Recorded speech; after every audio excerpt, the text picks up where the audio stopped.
Ayan, para sa hapunan ng aking amo. Ayan, na-ready ko na din yung mga salata. Dito yung mga niya. Tapos dito ako ng pahita chicken.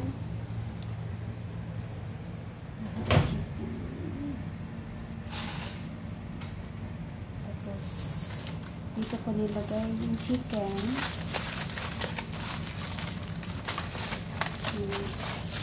Kasi lalamig siya, kaya nilagyan ko ng guys.